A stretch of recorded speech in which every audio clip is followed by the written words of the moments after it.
When you look at Google Play, it's not the most stylish app around. There's lots of different content from movies, music, games, apps, and the way it's organized can be confusing at times. It's just not the best solution. There's just so much going on. Well, thankfully, Google has realized that problem and they've come out with a brand new version of Google Play, which is rolling out to people starting today.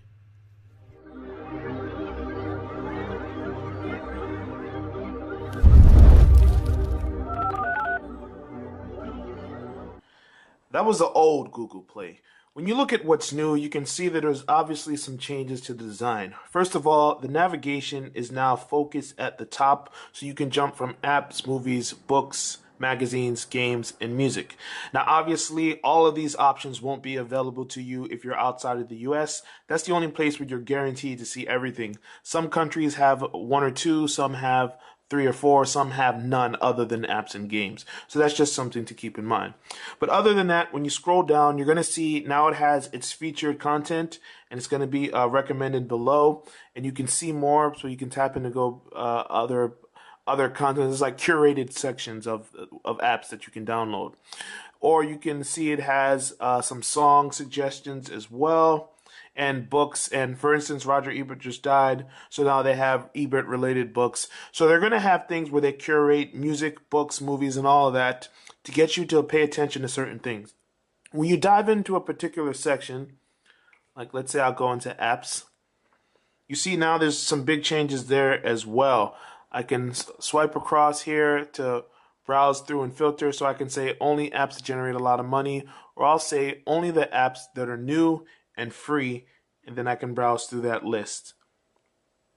And of course, search is always going to be in the top right corner. Let's try something else. Let's go into music.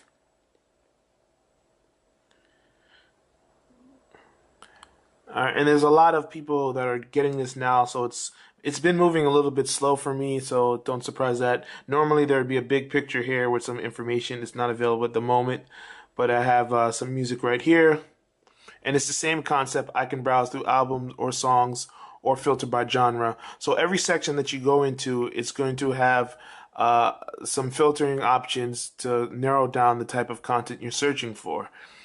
And in books, you see now, instead of that old list where it used to be tiny little columns, they have large thumbnails so you can actually see the cover of a book. You can get recommendations for you, and then of course that is tailored to you based on your previous history and what Google knows about what you like. And I can browse through the new arrivals and all that. I'll go in nonfiction, and then it's the same concept, the larger covers. So you're focusing more like you would in a bookstore. You're not reading just a title. You're getting attracted to the cover art. You get the basic information right below that and the price information and all that.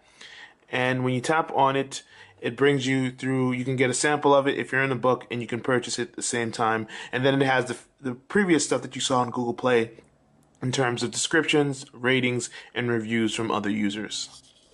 And you can see that there's really a focus on discovery, how they group things. Like they have certain things, say they want to recommend an app, and then they have apps specifically tailored towards you. But they also have apps to watch, in case you want to see some new apps that are rising up the charts or things that might be a little underrated in their eyes.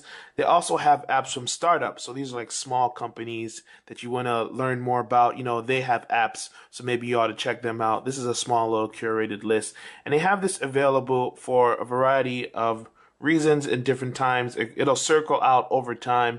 They're not always going to have sports apps. They're not always going to have music apps. But then again, you can say go into a specific section. So I'm going to go to the top new paid. And they mentioned that it's easier to buy apps now for somehow. So I'm going to see how that works. I'm just going to look for an app that I might want to buy. I'll try the Chameleon Launcher. It's $2.91. Okay, so I'll tap on that. It tells me I've got to accept these permissions. I'll accept. Let me move so make sure my. All right, now it's asking me. It has my credit card information on. I'll just tap buy. And now I have to confirm my password. So I'll do that. Don't look. All right, I entered my password, and there was an option to never have you ask again, but I left that off. So this could be a new way to always have a little safety net, so your kids won't be able to download paid apps or someone who finds your phone won't be able to download apps on your charge. I doubt they would try anyway, but it's an option to have in there.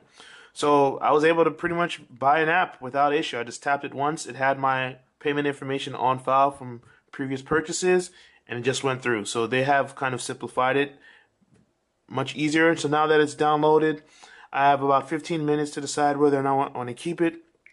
I'll open it up and see what this thing's about. So that's the new Google Play. This is Andrew from MobileBurn.com giving you a quick look at the new Google Play. Should be rolling out over the next 2 weeks to people.